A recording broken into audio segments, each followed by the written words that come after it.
Is your 2007-2018 Toyota Tundra key fob not working? A dead battery is the most likely culprit. This video shows you how to quickly and easily replace it, restoring full remote functionality for your doors, trunk, and panic alarm. This DIY task will save you time and money compared to going to a dealership.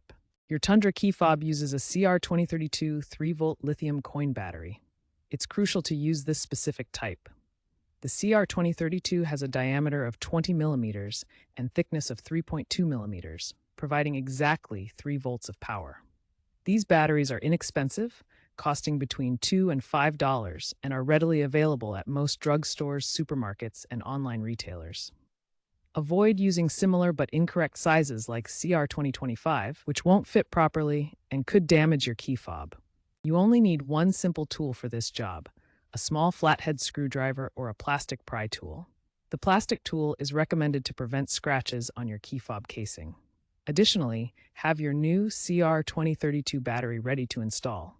A battery tester is optional, but helpful. A small flathead screwdriver is the main tool you'll need to open the key fob. A plastic pry tool is recommended over metal to prevent scratches on the key fob casing. You'll also need a new CR2032 battery to replace the old one. A battery tester is optional, but helpful to verify the condition of your battery. First, locate the seam on the side of your key fob. Carefully insert your flathead screwdriver or pry tool into the seam. Gently twist or pry to separate the two halves of the fob. Be patient and avoid using excessive force to prevent damage. Once the key fob is open, you'll see the CR2032 battery inside. The positive side, marked with a plus sign, typically faces the circuit board. Note the battery's orientation before removing it. The positive terminal should face up toward the circuit board. Gently remove the old battery by prying it out carefully. Install the new CR2032 battery with the positive side facing the circuit board. Incorrect polarity can damage the fob's circuit. Carefully snap the two halves of the key fob back together until they are securely closed. Ensure the halves align properly and click into place without forcing. Test the fob by pressing each button.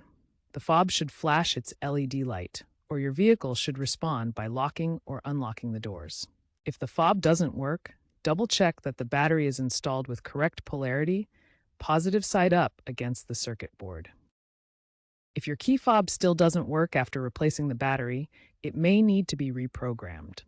This can happen due to signal issues or if the fob was previously unpaired. Try this reprogramming method using the vehicle's ignition. First, insert the physical key into the ignition switch. Then cycle the key from the off position to the on position 5 times rapidly within about 10 seconds. This resets the key fob pairing. After cycling the ignition, immediately press any button on the key fob. The vehicle should respond by locking or unlocking. If successful, the reprogramming is complete. If this reprogramming method doesn't work, there may be other issues. Check your owner's manual for model-specific instructions or visit a Toyota dealer. They can perform advanced reprogramming using diagnostic tools.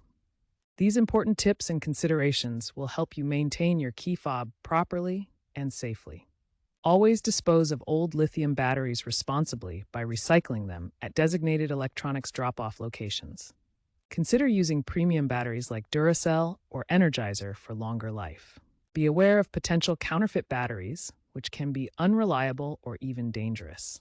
Annual fob checks are recommended, as dead batteries are a common cause of remote issues.